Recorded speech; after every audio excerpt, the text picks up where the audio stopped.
بسم اللہ الرحمن الرحیم۔ محترم ناظرین، کوہ طور سے واپسی اور حکم خدا۔ موسیٰ علیہ السلام اللہ تعالیٰ کے حکم سے کوہ طور پر تشریف لے گئے تاکہ اپنی قوم کے لیے احکام شریعت لے آئے۔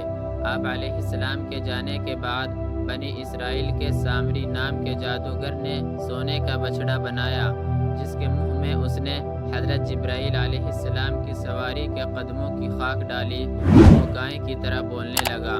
سامری نے جب یہ کام کر لیا تو لوگوں کو مخاطب کیا، اے لوگوں، موسیٰ علیہ السلام کہتے ہیں کہ میں تمہارے رب سے سب کے لیے کتاب لینے جا رہا ہوں، حالانکہ تمہارا رب تو یہ ہے جو بولتا بھی ہے اور سونے کا بھی ہے۔ جاہل لوگ فوراً سامری کی باتوں میں آ گئے اور اس بچڑے کی پوجا شروع کر دی۔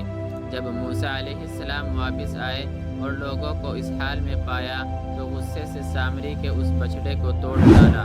اس وقت اللہ تعالیٰ نے حکم دیا، اے موسیٰ، جن لوگوں نے اس کی پرستش نہیں کی وہ لوگ ان لوگوں کو قتل کرے جنہوں نے اس کی پرستش کی ہے۔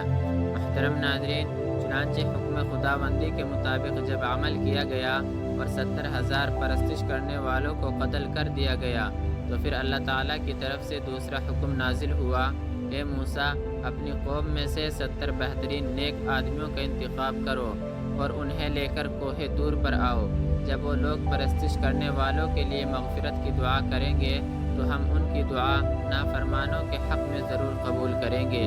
چنانچہ موسیٰ علیہ السلام نے 70 آدمیوں کا انتخاب کیا اور کوہ طور کی جانب چل دیے۔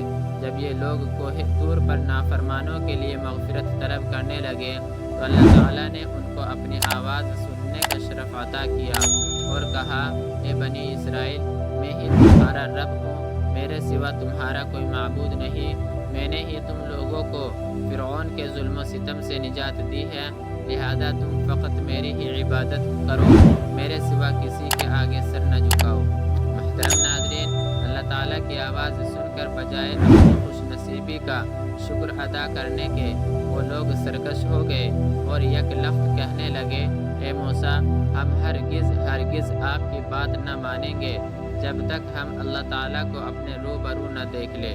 موسیٰ علیہ السلام، ہم یقین نہیں کریں گے کہ یہ خدا تعالیٰ کی ہی آواز ہے، ہم آپ کی اتباع چھوڑ دیں گے، بس ہمیں اپنے رب کا دیدار کراؤ، وگرنہ ہم اپنے پرانے خداؤں کی عبادت شروع کر دیں گے۔ موسیٰ علیہ السلام انہیں سمجھانے لگے، اے لوگو، تم تو بہت خوش نصیب ہو، تمہیں وہ آواز سننے کو ملی ہے جو آج تک کسی نے نہیں سنی۔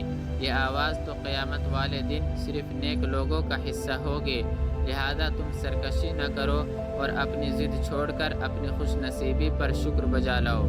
لیکن وہ لوگ اپنی ضد پر اڑے رہے اور شکر کی بجائے سرکشی کرنے لگے تو اللہ تعالیٰ نے ان پر اپنا عتاب نازل کیا۔ ہوا یوں کہ ایک فرشتہ کوہ طور پر آیا اور اس نے ایک خوفناک سی چیخ ماری جس کے خوف و ہراس سے 70 آدمیوں کے دل پھٹ گئے، اس طرح وہ آدمی مر گئے۔